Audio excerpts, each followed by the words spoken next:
হাই বন্ধুসকল, আপোনালোকক আমাৰ আসাম XYZ চেনেলৰ অন্য এটা ভিডিঅ'লৈ স্বাগতম জনালোঁ। বন্ধুসকল, বহুত ভাল খবৰ দিলে মুখ্যমন্ত্ৰী ডক্টৰ হিমন্ত বিশ্ব শৰ্মা ডাঙৰীয়া, অৰ্থাৎ আমাৰ মামাই। কি ক'লে শুনক। মুকলি হ'ব আৰু ইণ্টাৰভিউ হ'বলৈ গৈ আছে আসাম পুলিচ ABUB কমাণ্ডো বেটেলিয়নছৰ। বহুত পোষ্ট মুকলি হ'ব, আমি ভবাতকৈ অধিক পোষ্ট মুকলি হ'ব বুলি জনালে আমাৰ মামাই।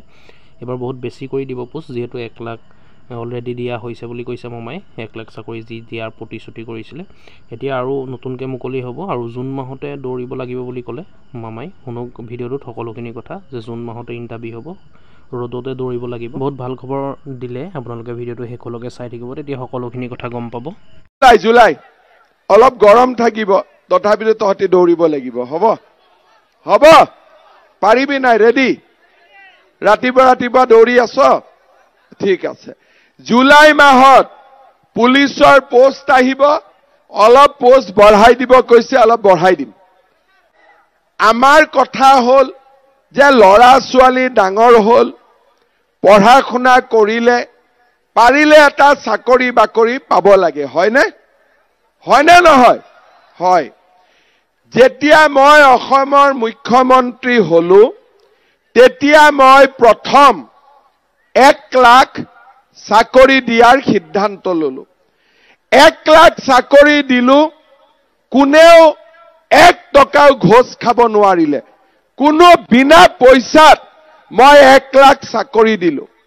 কিন্তু বহুত ল'ৰা ছোৱালীয়ে এতিয়াও চাকৰি বাকৰি পোৱা নাই, হয়নে?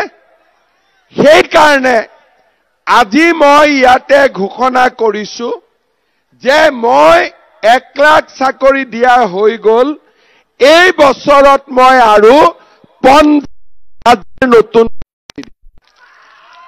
50,000 কামাণ্ডোৰ পোষ্ট ওলাব, পুলিচৰ পোষ্ট ওলাব, 3rd গ্ৰেড 4th গ্ৰেড চবৰ পোষ্ট ওলাব। জুলাই মাহত পুলিচৰ দৌৰা হ'ব। জুলাই অলপ গৰম থাকিব, তথাপিতো তহঁতি দৌৰিব লাগিব। হ'ব হ'ব, পাৰিবি নাই? ৰেডি? ৰাতিপুৱা দৌৰি আছ? ঠিক আছে। জুলাই মাহত পুলিচৰ পোষ্ট আহিব, অলপ পোষ্ট বঢ়াই দিব কৈছে, অলপ বঢ়াই দিম। হ'ব। ছেপ্টেম্বৰ অক্টোবৰ মাহত 3rd গ্ৰেড 4th গ্ৰেডৰ ইণ্টাৰভিউ হ'ব আৰু এনেকে এই বছৰটোত মই আৰু 50,000 ল'ৰা ছোৱালীক চাকৰি দিম। আগতে 1 লাখ দিয়া হৈ গ'ল, এতিয়া আৰু 50,000 ল'ৰা ছোৱালীক আমি চাকৰি দিম। ইয়াত ডেকা ল'ৰা বহুত আছে। মই এটা নতুন আঁচনিৰ কথা ক'ব খুজিছো।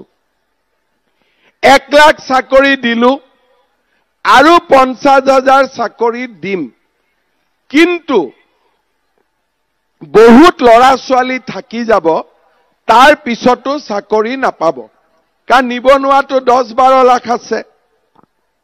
এইবাৰ আমি কি কৰিছো, যিবিলাক ল'ৰা ছোৱালীয়ে চাকৰি নাপাব তেওঁলোকৰ কাৰণে আমি এটা আঁচনি আনিছো, যে গভৰ্ণমেণ্টে, বেংকৰ লগত কথা নাই, গভৰ্ণমেণ্টে ডাইৰেক্টলি 2 লাখ টকা দিব বেহা বেপাৰ বা যিকোনো কাম কৰিবৰ কাৰণে।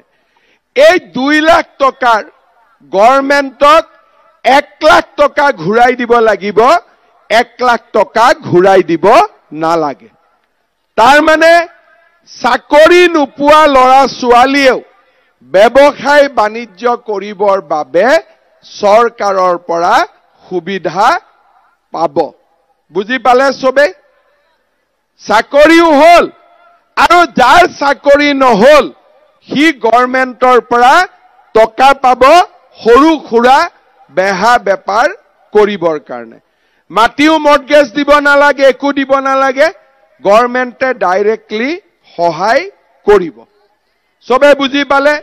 গতিকে বন্ধুসকল, আপোনালোকে শুনিলে যে আসাম পুলিচৰ ABUB কমাণ্ডো বেটেলিয়নছৰ পোষ্ট মুকলি হ'ব, লগতে 3rd গ্ৰেড 4th গ্ৰেডৰো পোষ্ট মুকলি হ'ব বুলি ক'লে, আৰু বহুত বঢ়াই দিয়া হ'ব। 50,000 বুলি কৈছে মুঠ এই বছৰত মুকলি কৰা হ'ব যিহেতু।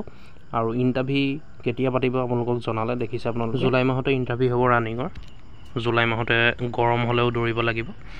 আপোনালোকে শুনিলে আৰু থাৰ্ড গ্ৰেড ফ'ৰ্থ গ্ৰেডৰ কথাও শুনিলে আপোনালোকে আৰু যিসকলে দৌৰি আছে দৌৰি থাকক অতি সোনকালে কাৰণ মে' মাহ হ'লেই এইটো মে' যাবলৈ হ'ল জুলাই পাবহি এতিয়া আপোনালোকে দৌৰি থাকক আৰু ভিডিঅ'টো আজি ইমানেই আছিলে বন্ধুসকল আপোনালোকৰ কাৰণে ভিডিঅ'টো শ্বেয়াৰ কৰিব যাতে সকলোৱে গম পায় ভিডিঅ'টো লাইক কৰিব আৰু কিবা সুধিবলগীয়া থাকিলে কমেণ্ট কৰি জনাব নিশ্চয় আৰু এনেকুৱা ধৰণৰ আপডেটবোৰ পাই থাকিবলৈ আমাৰ ইউটিউব চেনেলটো ছাবস্ক্ৰাইব কৰি ল'ব ছাবস্ক্ৰাইব কৰিবলৈ পাহৰি নাযাব ধন্যবাদ